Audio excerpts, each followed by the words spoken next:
Welcome to the show, everybody. Thanks for joining us. Chris Sagaas is our guest. Chris is the, I was going to say the new, I can't say new library director because he's been on the job since 2017, has it been? Yeah, almost 2 years now. Yep. Yeah, well, welcome to the show. Good to see you again. Great to be back.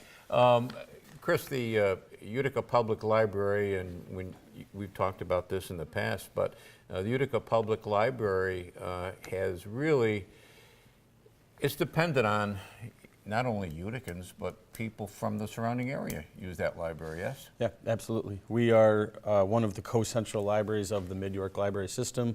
So our resources and a lot of the services that we offer aren't just for people who live in our neighborhood, although they're super important, but people's far away is the furthest town in Madison County, Herkimer County, and Oneida County, all can have our services are available. And when you say one of the co-central, what does that mean? So Jervis Library in Rome and Utica Public Library, in the state education department's eyes, we are co-central libraries, which means we have to support a larger number of hours. We have to have more IT staff on hand.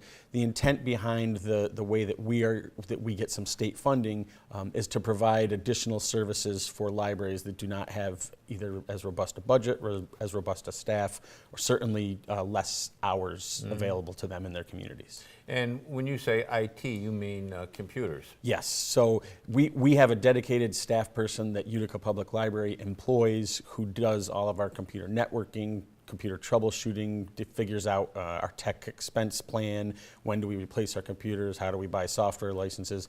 That service for a lot of libraries in our system is provided by people at Mid-York Library System and not somebody on the individual library staff. Whenever I'm at the Utica Public Library, one of the things that I notice is those computers, and I haven't counted them, but I know you have, those computers are always got somebody in front of them. Yeah, absolutely.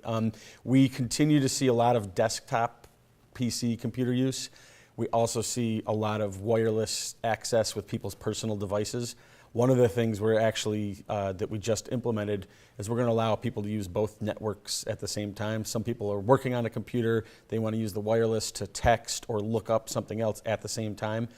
We've expanded access so that they can do both things at once. So let me make sure I understand. So they're on a computer that belongs to the Utica Public Library. Yes. Doing whatever they're doing on there. Yeah. And they're limited to what where they can go on those computers, are they not? Yeah, we as a result of the E-rate funding that we do get, we do have filtering software that keeps some sites off limits. What we always do, if there's ever an issue where somebody has a research need that they're uncertain about, we would work with them and we'd be able to get them out onto the internet for something if they needed it. So they're on one of the library's computers, and they want to do something on their laptop or on their phone, and they can get into your system and work simultaneously, is that it? They would basically connect to one of the multiple wireless hotspots that we have throughout the building, including in the room where the computers are, and they could essentially get an additional access point to the web that way too. So,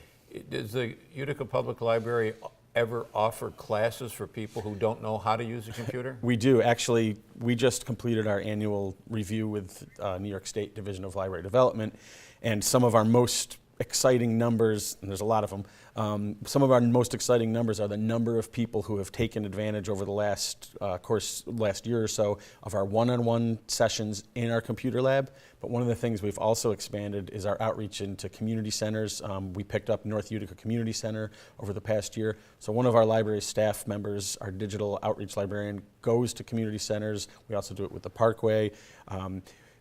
They go to the community center and help people with their devices where they're at doing other things in the community. So our numbers are increasing for that. How do I use my device? People from the library are helping people in the community. How many computers do you have down there, Chris?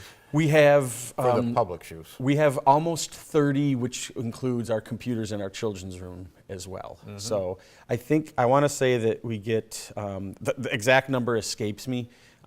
We're, like you said, when you go in there, you see that it's a hotbed. There's a lot of back and forth with using the computer, going to the reference desk. Some people need to print stuff out, then they need to make a copy of it, then they need to fax it somewhere else.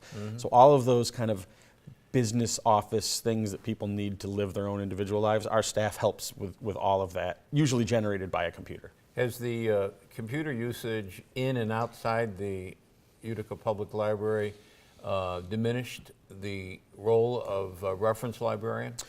No. What I think has happened, some of the quick, hey, what was the temperature yesterday questions, those can be answered by somebody doing a search if they have basic computer skills.